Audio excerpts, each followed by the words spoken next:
The air in the great hall of the Legio Metallica was as cold and unforgiving as the polished iron of its walls.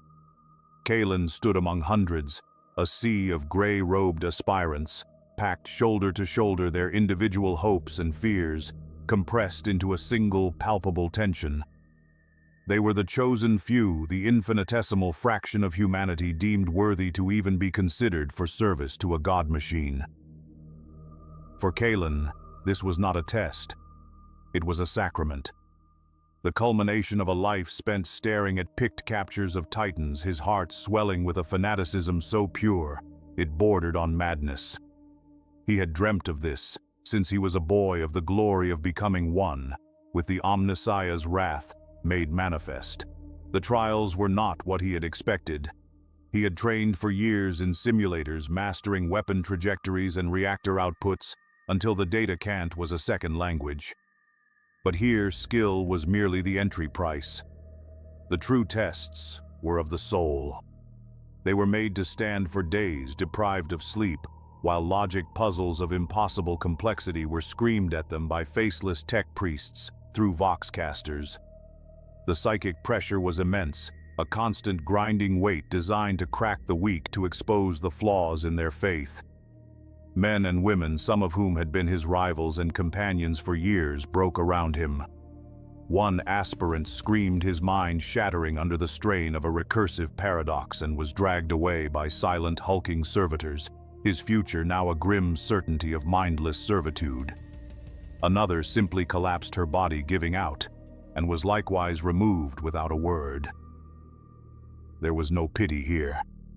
The machine god demanded perfection, and perfection was forged in the crucible of absolute endurance. Kalen endured. He was not the fastest nor the most brilliant. When the logic streams threatened to overwhelm him, he did not fight them with intellect. He retreated into faith. He envisioned the blessed form of a warlord titan, its cannons blazing with holy fire, and he recited the canticles of the machine god in the silent confines of his own mind. There is no truth in flesh, only betrayal. There is no strength in flesh, only weakness. There is no constancy in flesh, only decay. His faith was a shield, a bulwark of blissful ignorance against the storm of logic and pain. And so, when the final bell tolled and the culling was complete, he was among the handful left standing, trembling not from fear but from ecstatic exhaustion. He had been found worthy. His ascension began with a descent. He was led by a silent tech priest, whose whirring augmentations were the only sound in the cavernous corridors, deep into the sanctum sanctorum of the Legio. They came to a pair of adamantium doors, each the size of a fortress gate, and as they groaned open, Kalen's breath caught in his throat. He was in the Titan's cradle. There, looming in the cathedral-like gloom, was the Imperator Mortis. All the picked captures, all the stories had been lies. They were feeble attempts to capture the sublime, to render the divine in 2 dimensions. The reality was a physical presence, a weight that pressed down on his soul. It was not silent. A low, resonant hum emanated from its colossal form, a thrum of ancient power that vibrated through the deck, plating up his legs and made his teeth ache. It was the sound of a sleeping god. Every surface was a monument to faith and war, covered in scriptures, kill banners from forgotten campaigns, and gilded icons of the Imperial Aquila. Its very existence was an act of worship. A hiss of pneumatics drew his attention to the base of the machine. A gantry extended towards a recess in the Titan's torso, where a throne was situated. And in the throne there was what was left of a man. This was Princeps Maxon, the legendary commander of Imperator Mortis, a veteran of 1,000 battles. But the hero of the posters was gone, replaced by a withered husk. Maxon's body was atrophied, his limbs thin and pale, almost lost within a labyrinth of cables and life support conduits that snaked from his body into the throne itself. His eyes, ancient and weary, were the only living things in a face that seemed more machine than flesh. He was no longer a man piloting a machine. He was a component, a biological processing unit fused into a larger entity. Kalen felt a flicker of revulsion, a cold knot of fear in his gut, but he crushed it immediately. This was not decay. This was ascension. This was the ultimate sacrifice, the complete union of man and machine. This was his future. The final rite was an agony. He was strapped to a cold steel table in a Medicaid chamber that smelled of sterilizing incense and ozone. Hooded tech priests of the Adeptus Mechanicus, their faces hidden behind polished brass masks, moved around him with an unnerving, insect-like efficiency. Their mechadendrites tipped with drills, saws, and injectors twitched in the air. Kalen knew what was coming. The implantation of the interface ports, the sacred gateways that would allow his mind to touch the divine. He had been told there would be no anesthetic. Pain purges the weak, the overseeing Magos had intoned his voice a metallic rasp. It is the fire in which the will is tempered. The machine spirit must know its host through the purity of suffering. It must taste your resolve. Kalen clenched his jaw and focused on a carving of the Omnissiah's cog-toothed skull on the ceiling. He would not fail. The first drill bit into the bone behind his ear. The sound was a deafening crunch inside his own head, followed by a surge of white-hot agony that eclipsed all thought. He bit his tongue, tasting blood, but he did not scream. He offered his pain up as a prayer. They drilled into his skull, they drove energized needles down his spinal column, weaving wires and circuits into his very nervous system. Each new intrusion was a fresh torment, a violation that went beyond the physical. He could feel the cold metal scraping against his vertebrae, the alien pressure of the ports being hammered into place. He was being unmade, his human form broken down and rebuilt into something new. Through a haze of agony, he saw a drop of his own blood spatter onto the white robes of a tech priest. The priest paused, used a small metallic claw to scrape the sample into a vial, and then continued his work without acknowledgement. In this sterile temple of the machine, his flesh was nothing more than a raw material to be processed. As the final port was sealed and the last wave of pain washed over him, Kalen teetered on the edge of consciousness. His body was a wreck, but his spirit soared. He had paid the price in blood and nerve. He was ready to be joined. The Mind Impulse Unit Chamber. The cockpit of the Imperator Mortis was nothing like the gleaming bridges depicted in Imperial propaganda. It was a cramped, dark, and hallowed space, more crypt than command center. The air was thick with the cloying trinity of Mechanicus ritual, the metallic tang of sacred machine oils, the heavy smoke of incense burning in cog-shaped sensors, and the sharp, clean scent of ozone leaking from ancient power conduits. Kalen was guided to his station, a padded recess that was half-throne, half-surgical bed. The raw, aching wounds on his skull and spine throbbed in time with the Titan's deep hum.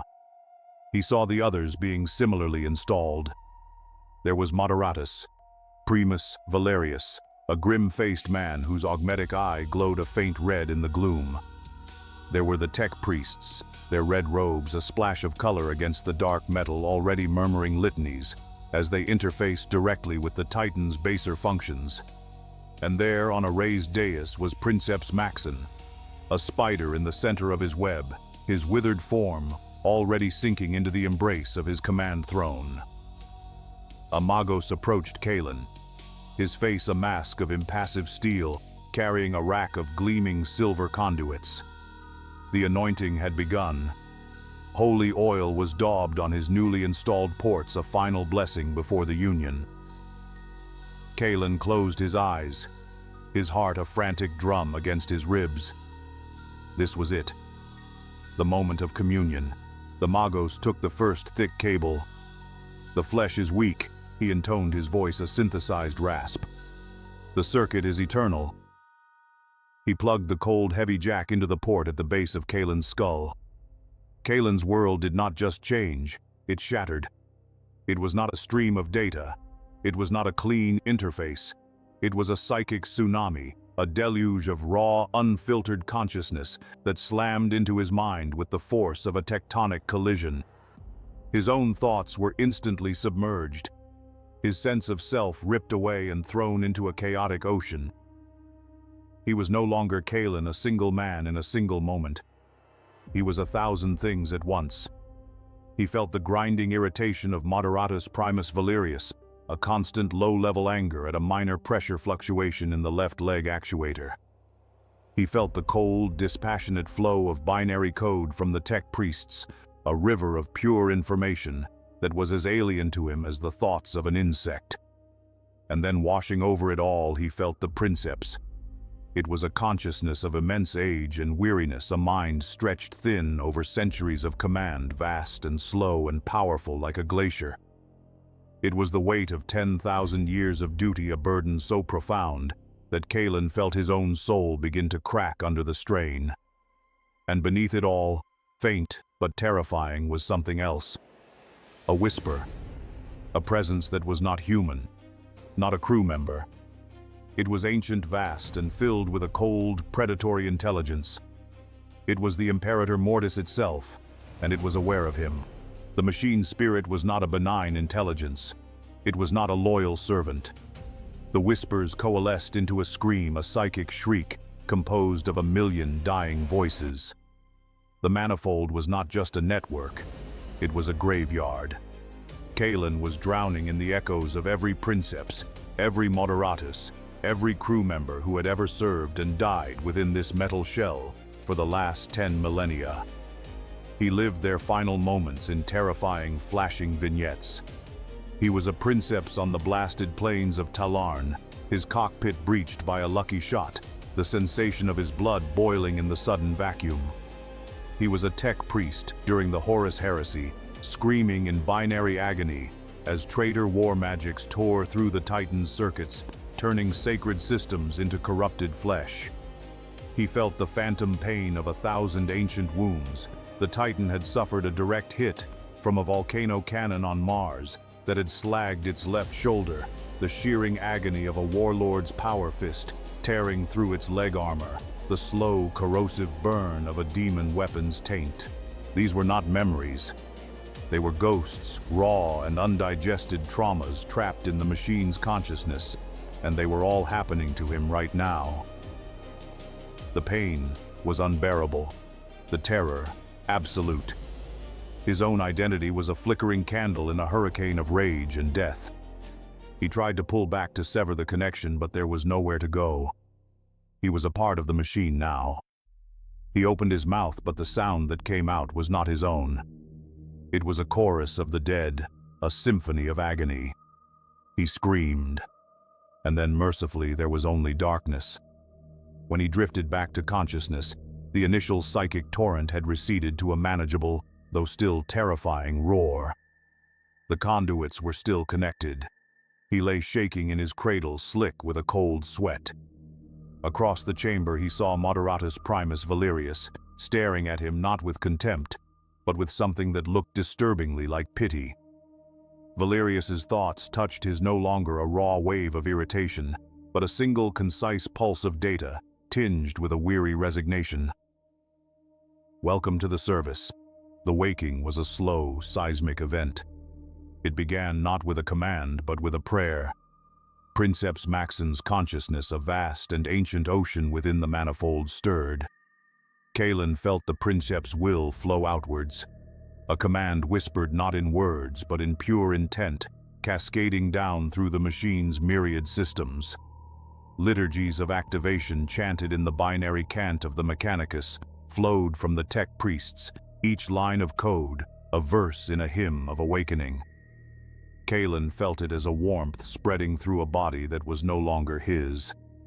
He felt the colossal plasma reactor housed deep in the Titan's torso begin to build its hum, rising from a subsonic vibration to a roaring star contained within a metal chest. The sensation was intimate, as if his own heart were a miniature sun coming to life. Coolant rushed through titanic veins, and the groaning of ancient metal was like the stretching of limbs after a long slumber. He was no longer looking through his own eyes. The dim cockpit had been replaced by a panoramic view of the Titan's cradle, a composite image fed to his mind from 100 different optical sensors. He could see in thermal and auger spectrum in void shield resonance. His senses had expanded 1,000,000-fold. Then the first step. The Princeps' command was simple walk.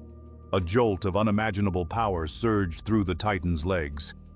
Kalen did not hear the sound of the foot lifting. He felt it as a shift in his own center of gravity. He felt the tension in colossal myomer bundles, muscles of steel and wire the size of hab blocks. And when the foot came down, the impact was not a distant tremor. It was a bone-jarring, soul-shaking shockwave that resonated through every fiber of his being. The entire world shook. His own frail body suspended in its cradle was merely a passenger, but in his mind, he was the one taking that step. The floor of the sanctum cracked under the 1,000-ton weight. It was the footfall of a god, and it was his own. With each successive step, Kalen's human perspective bled away. He could feel the slight give of the plasteel flooring, the strain on the knee joint's primary actuator, the rhythmic pulse of the leg's dedicated plasma conduits. He was a walking cathedral of death, and the city-raising stride was his own gate. The world outside the sanctum was a tapestry of data flowing directly into his consciousness. He saw the battlefield not as a landscape, but as a tactical overlay of heat signatures, Vox transmissions, and targeting solutions. The fear that should have gripped him was absent, burned away by the sheer overwhelming scale of his new existence. They approached the front lines, and the enemy came into view, a fortress of blasphemy, a jagged eruption of corrupted rock and twisted metal dedicated to the ruinous powers. It bristled with weapons that spat defiance at the heavens. Through the manifold, Kalen felt a ripple of pure, focused hatred from the Princeps, a cold and ancient rage directed at the sacrilege before them.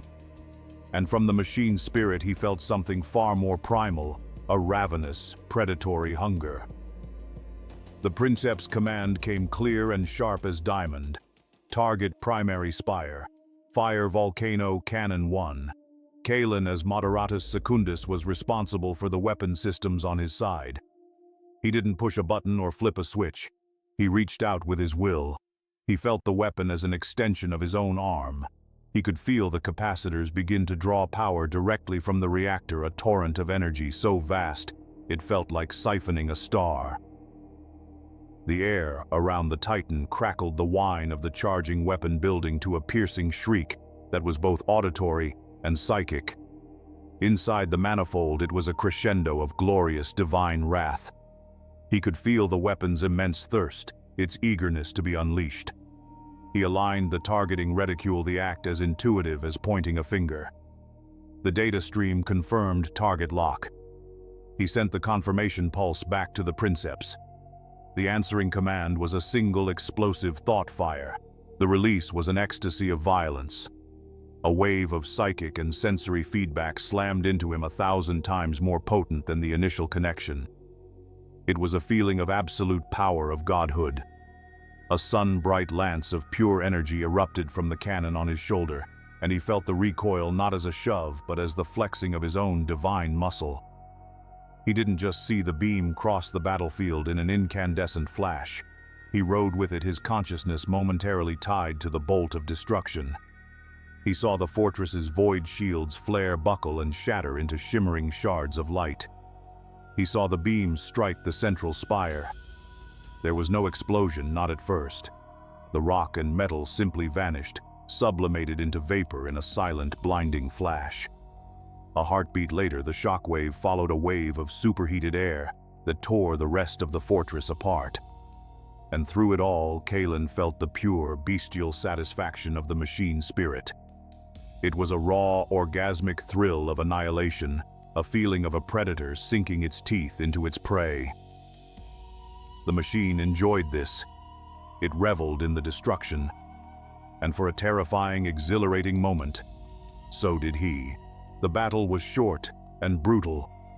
When the last enemy gun fell silent, a new command flowed from the Princeps: cease combat operations. Power down motive systems. The process of disconnection was a violent tearing. As the conduits were unplugged, the vast, multi-spectrum sensorium of the Titan collapsed, and he was plunged back into the cramped, dark cage of his own body. The sudden sensory deprivation was nauseating. His own eyes felt pitifully weak, his ears deaf, his sense of touch clumsy and numb. His body, which had for a few glorious hours been a 60-meter-tall engine of war, was now just a sack of flesh and bone, fragile and pathetic. A warm trickle ran from his nose. He reached up with a trembling hand and his fingers came away slick with blood. His muscles, unused for so long, twitched and spasmed uncontrollably. The aftershock of the volcano cannon's psychic discharge still echoed in his mind, leaving him dizzy and sick.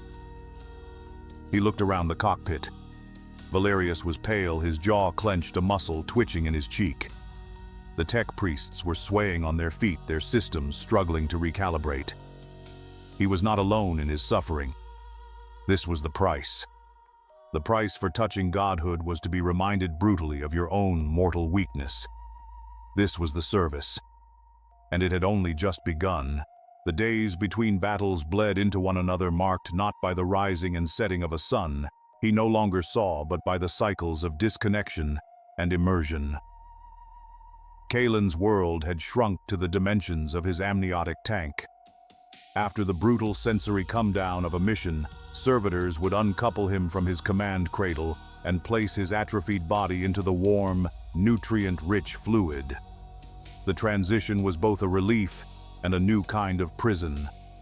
The constant low-grade pain of his weakened muscles would subside in the gentle suspension, but the reality of his new existence would set in. He would float in the sterile darkness, a network of tubes attached to his body, feeding him a tasteless beige nutrient slurry and cycling his waste. This was his life now. He no longer walked. He no longer ate real food. He could not remember the last time he had felt the wind on his skin or the warmth of a natural star. Fading memories of his life before the Legio would sometimes surface in the silence of the tank. The sharp taste of Grok's meat stew in the Scola refectory. The feel of rain on his face during a training exercise.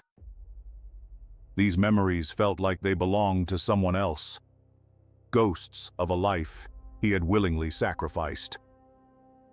His body, the vessel of flesh he had once inhabited, was becoming an inconvenience.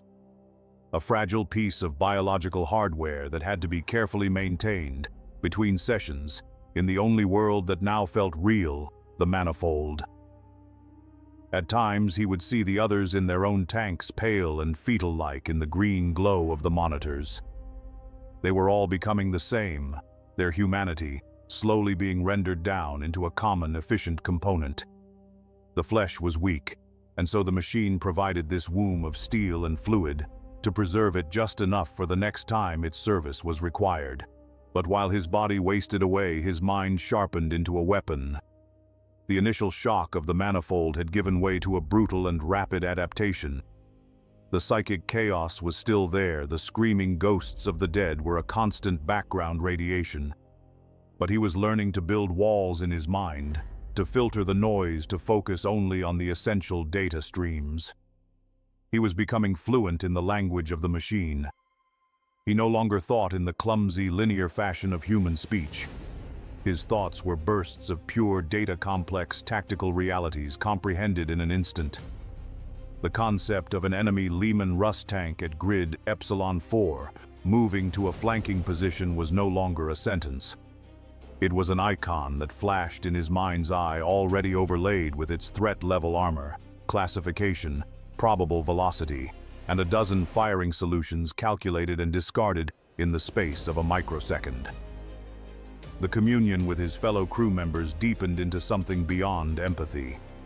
He and Valerius, the stern Moderatus Primus, now operated as a single bifurcated mind. A flicker of intent from Valerius to shift power to the forward void shields was met with Kalen's instantaneous rerouting of auxiliary plasma before the thought was even fully formed.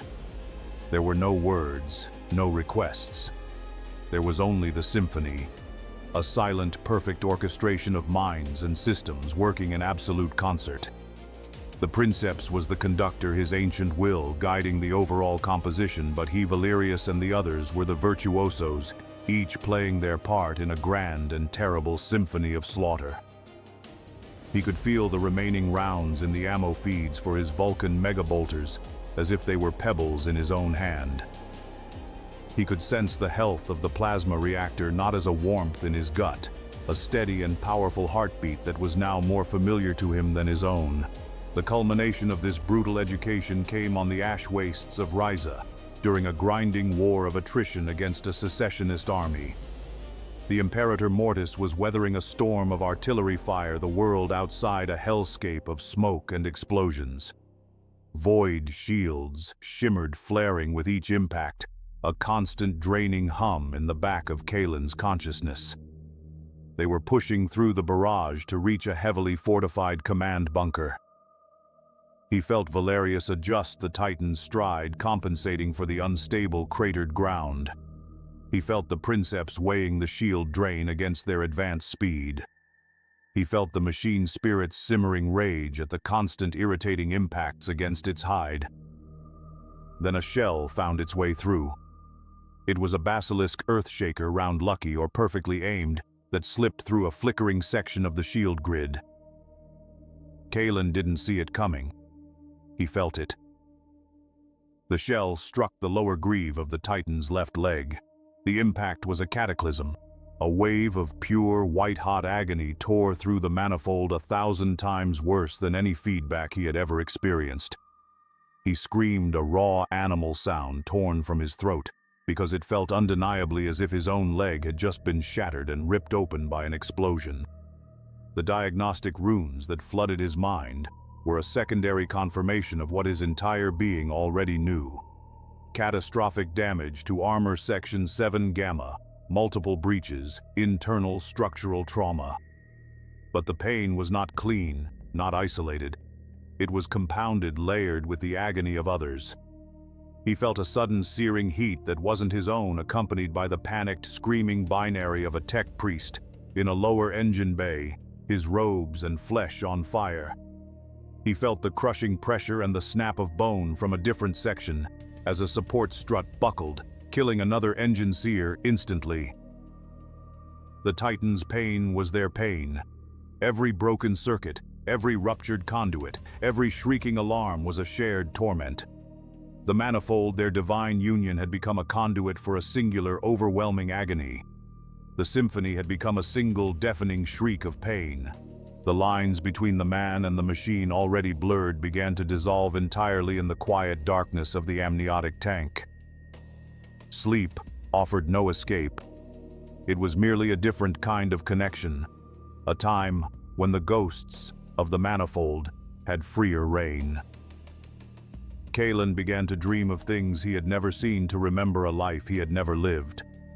He dreamt he was on a world of black sand under a poison-green sky, the cockpit of the Titan subtly different, the controls heavier, more archaic. He looked through the Titan's eyes at a sky filled with the war fleets of the traitor legions during the Great Betrayal.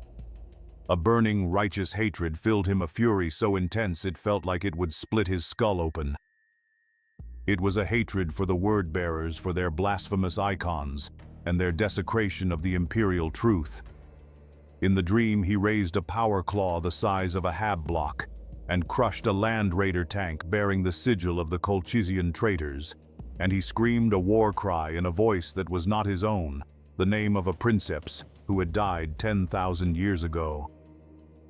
He would awaken with a jolt in the silent, green-lit tank, his heart hammering, the phantom sensation of the traitor's armor crumpling, still echoing in his nerves.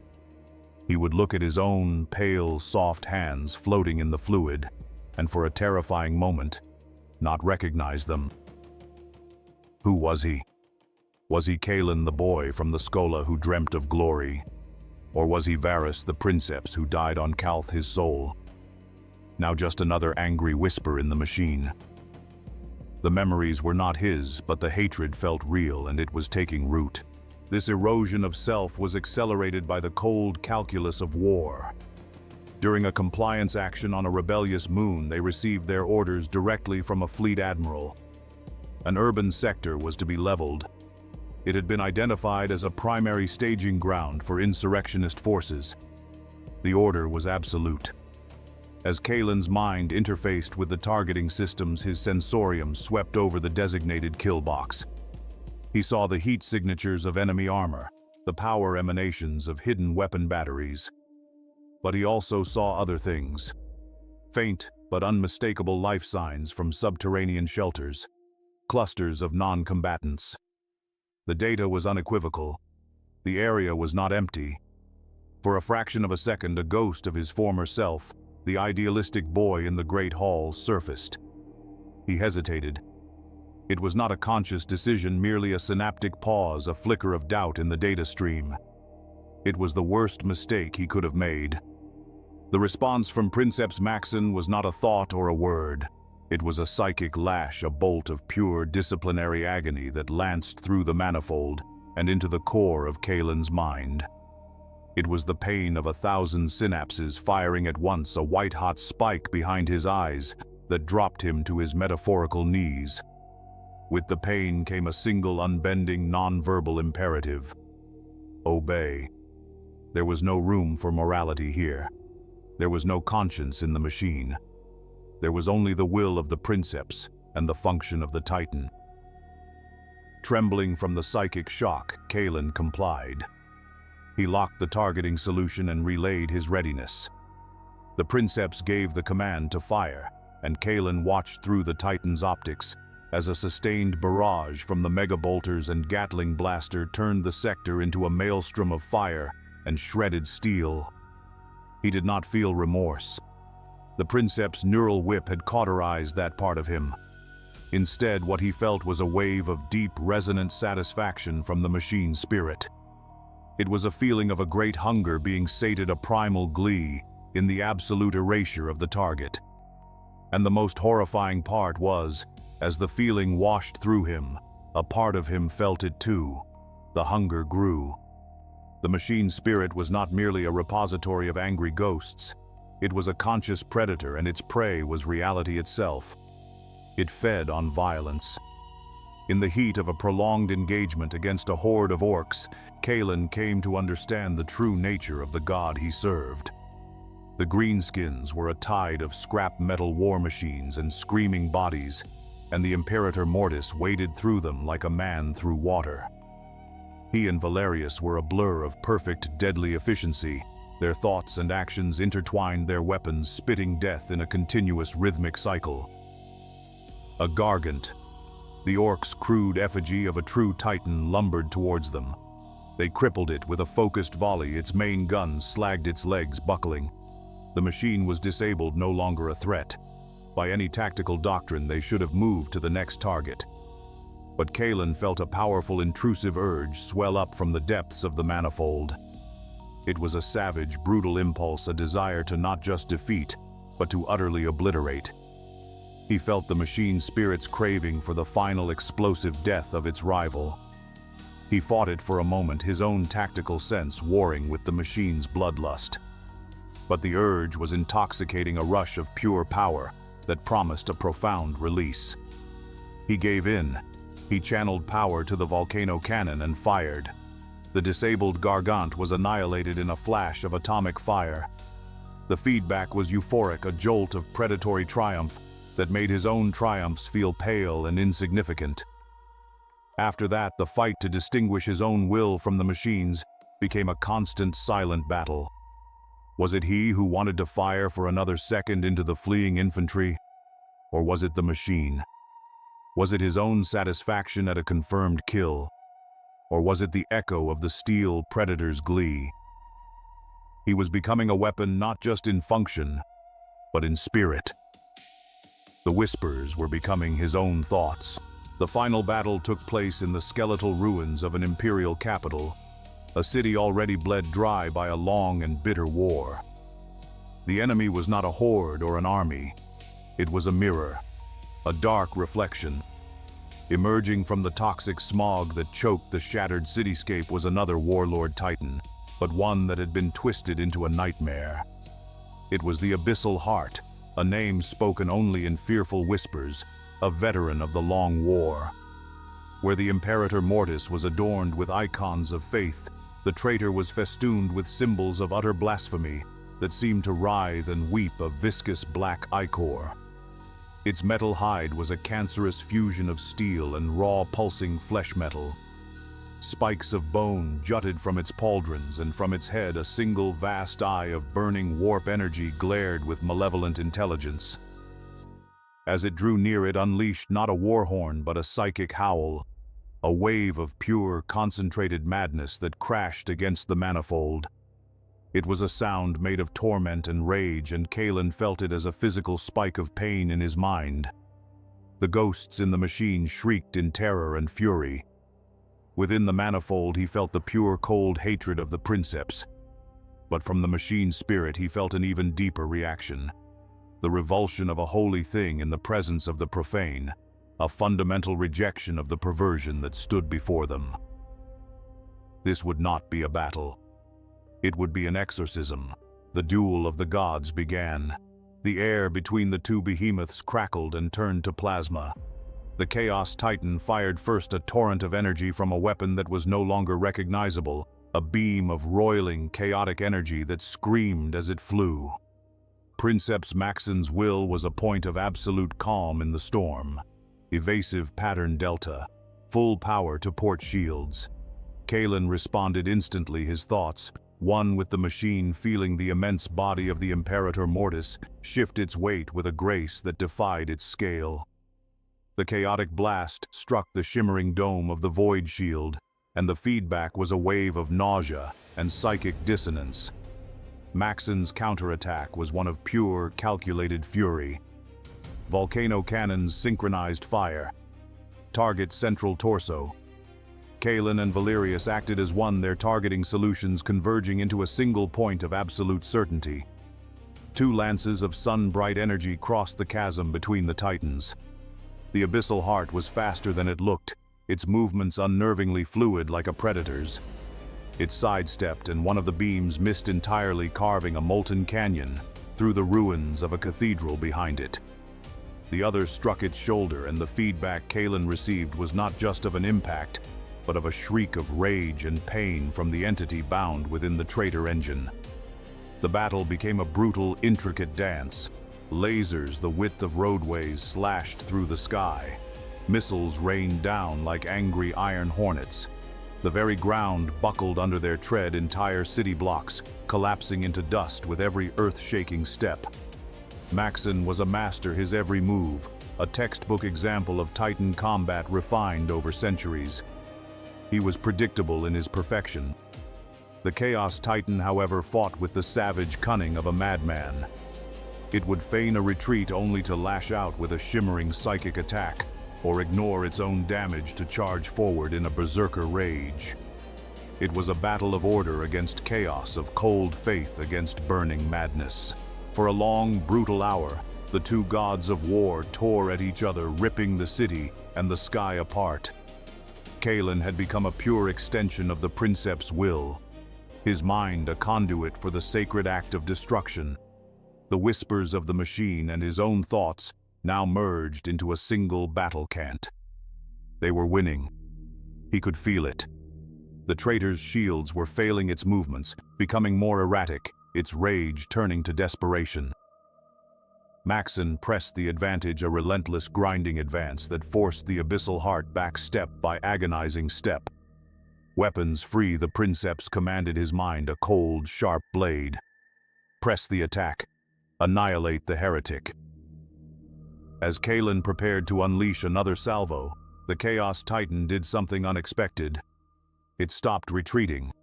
It lowered its head, and the single burning eye on its face flared with impossible brightness. A beam of pure, raw warp energy, not a conventional weapon, but a lance of distilled chaos, erupted from the eye. It was not aimed at the torso or the legs or the weapons. It was aimed directly at the head of the Imperator Mortis. The void shields, already weakened, shattered like glass. The world became a flash of searing white light, and a sound that was the end of all things. The cockpit was thrown with impossible violence, the shriek of protesting metal deafening. Alarms blared across every spectrum, but Kalen barely noticed. Through the manifold, he felt the catastrophic impact. He felt the armored plates of the Titan's head buckle and tear. And then he felt the vast, ancient, unshakable consciousness of Princeps Maxon simply end. It wasn't a fading. It was a sudden absolute severance, a sun being extinguished. One moment the Princeps was the guiding star of their universe. The next there was only a void, a silent, screaming psychic echo where his mind had been. Maxon was gone, and they were alone in the heart of a dying god. The void left by Princeps Maxon's death did not remain empty for long. Into that vacuum rushed the raw, untamed consciousness of the machine spirit, and it was terrified. 10,000 years of instinct, rage, and trauma, suddenly without a master, erupted in a paroxysm of uncontrolled fury. The Titan, mortally wounded, became a beast lashing out in its death throes. Its movements, once precise and measured, became spastic and violent. Its remaining arms swung wildly, smashing through the shells of hab blocks in a blind panic. Weapons fired without targeting solutions, lances of energy and storms of shells blasting indiscriminately into the ruins. Kalen was trapped in the heart of the seizure. The manifold was a hurricane of screaming ghosts and raw machine panic. He felt the Titan's agony as if it were his own, the critical damage to its head, a blinding migraine that threatened to shatter his sanity. He felt the machine's terror of death, an ancient primal fear that dwarfed any mortal conception of it. The Imperator Mortis was dying, and it intended to drag the entire world down with it into the darkness. Through the psychic storm, Kalen could feel what was left of the other crew members. Valerius was fighting, trying to impose his will on the weapon systems, but his consciousness was being shredded by the raw power of the unchained machine. The tech priests were gone, their minds scoured away by the feedback loop of the Titan's agony. In that maelstrom of chaos, a single horrifying moment of clarity came to Kalen. There was no one else. As the senior surviving Moderatus, the chain of command had fallen to him. But he could not command the machine as the Princeps had. He was not strong enough to be its master. The only way to stop its death throes was not to command it, but to become it. He had to do the unthinkable, open the floodgates of his own mind, and allow the totality of the machine's spirit to pour in. He had to offer his own sanity, his own soul, as a sacrifice to calm the storm. He knew with an absolute and terrifying certainty that it would destroy him. The human mind was not meant to contain an eternity of war, but the alternative was oblivion for them all. He remembered the catechism from his first day as an aspirant. There is no truth in flesh, only betrayal. His final choice was not a choice at all. It was the fulfillment of his vow. Reaching into the heart of the storm with his will, he surrendered. He tore down the walls of his mind, offered no resistance, and let the god in. The universe ended and was reborn in a single blinding instant. Kalen's consciousness, his memories, his identity, everything he was scoured away, a single grain of sand obliterated by a tidal wave. He was the Imperator Mortis. He felt the memory of his forging in the great foundries of Mars. He felt the pride of his first Princeps as he took his first steps. He relived 1,000 campaigns on 1,000 worlds, felt the agony of every wound, the exultation of every kill, the weariness of 10 millennia of unending war. All the ghosts, all the whispers were now his own thoughts. And in that transcendent, terrible moment, he possessed all their knowledge. With a clarity born of 10,000 years of experience, his new vast consciousness saw the damaged Chaos Titan, its own warp reactor, beginning to pulse unstably. He saw the single infinitesimal weakness in its flickering void shield. He knew what to do. It was his only thought. Acting with the instinct of the machine itself, he raised the one remaining volcano cannon. He did not aim. He simply fired. A single, perfect, desperate lance of energy shot across the battlefield, and struck the abyssal heart directly in its corrupted reactor housing. The enemy Titan didn't just explode. It was unmade, consumed in a silent, blossoming sphere of pure warp fire that lit up the ruined city like a malevolent new star. But the psychic death scream of the Chaos God Machine, a wave of pure hatred and agony, lashed back through the manifold. That, combined with the feedback from his own final desperate act, was too much. The brilliant, terrible new consciousness of Kalen Mortis flared for a glorious second, and then winked out. The Imperator Mortis stood still, victorious. Its enemy was a cloud of incandescent ash. But inside the cockpit, inside the manifold, for the first time in 10,000 years, there was only silence. Days later, when the fires of the ruined city had cooled to smoldering embers, a recovery team from the Adeptus Mechanicus breached the cockpit of the victorious Imperator Mortis. They moved with the cold, dispassionate reverence of morticians, their optical sensors glowing in the silent dark. The air was thick with the smell of burnt electronics and cooked meat. They catalogued the scene with mechanical efficiency. The command throne of the Princeps was a ruin. The withered body of Maxon fused into the molten metal and ceramite, a grotesque testament to the violence of the final blow. The other crew members were either dead in their cradles or had been vaporized by plasma conduits that had ruptured during the Titan's agony. The tech priests noted it all in binary cant, their reports, clinical assessments of component failure. Then they came to the cradle of the Moderatus Secundus. They found Kalen. Physically, he was almost unharmed. He sat strapped into his chair, his body limp, but his eyes were wide open, staring into a distance no living man could see. They were vacant, burned-out things, the windows, to a mind that had been utterly and irrevocably erased. From the blackened, smoking interface ports on his skull and spine, a final thin wisp of gray smoke curled lazily into the dead air of the cockpit, the last ghost of a soul that had been offered up as fuel. Amagos scanned the body, its readings confirming total neural collapse. Component Kalen expired, the tech priest intoned. Mind purged in the act of sanctified union. A worthy sacrifice. His name was etched by a slow-moving servo arm onto a long brass plaque in the halls of remembrance on Mars. Kalen Moderatus, Secundus Legio Metallica. His sacrifice was noted in the official annals of the campaign. He had become a single line of text in a data codex that contained millions of such names, a footnote in the glorious, unending history of the Imperial war machine. Back in the Scolas, the story of his final moments would be told sanitized and gilded for the next generation of aspirants. He would be held up as a martyr, a paragon of the selfless devotion required to serve the Omnissiah.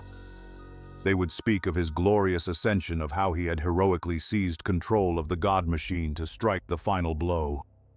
He became a legend, another brick in the great edifice of Imperial propaganda, his true, terrifying end buried beneath the weight of glory. His sacrifice served its purpose, not by saving a world, but by becoming a story that would inspire countless others to queue up and feed themselves into the same unrelenting gears. But the truth, as always in the grim darkness, was far crueler than the legend. His sacrifice was not a clean erasure. A mind is not a switch that can be simply turned off. When his consciousness was shattered, a single tiny fragment of it, a shard of his final agonizing moments of self-immolation, was left behind, embedded in the manifold like a piece of shrapnel in a wound. It was not a ghost, not a thinking entity. It was an echo, a psychic scar, a loop of pain and terror and sacrifice forever trapped in the machine's eternal memory. The Imperator Mortis was repaired. Its wounds were healed with blessed steel and its systems reconsecrated by the tech priests. The dead were replaced. The silence in the manifold was filled once more by the low growl of a newly awakened machine spirit, hungrier and more hateful than ever for the trauma it had endured. The cycle continued. Decades later, another procession of gray-robed aspirants stood in a cold hall, their hearts full of faith. A young man, his eyes burning with the same idealistic fire that had once consumed Kalen, was found worthy. He endured the trials, he survived the pain of the implants. And finally, he was led into the dark, hallowed cockpit of the Imperator Mortis for his first communion. A Magos plugged the cold, heavy jack into the port at the base of his skull. The psychic tsunami hit him, the deluge of raw, unfiltered consciousness, the weight of the princeps, the fury of the machine. And as he drowned in that chaotic ocean of sensation, beneath the screams of 10,000 years of dead crewmen, he heard something else. A new whisper, faint and thin, a voice full of an agony he could not comprehend. It was an echo of a forgotten sacrifice, a single looping psychic cry. The cycle had begun again.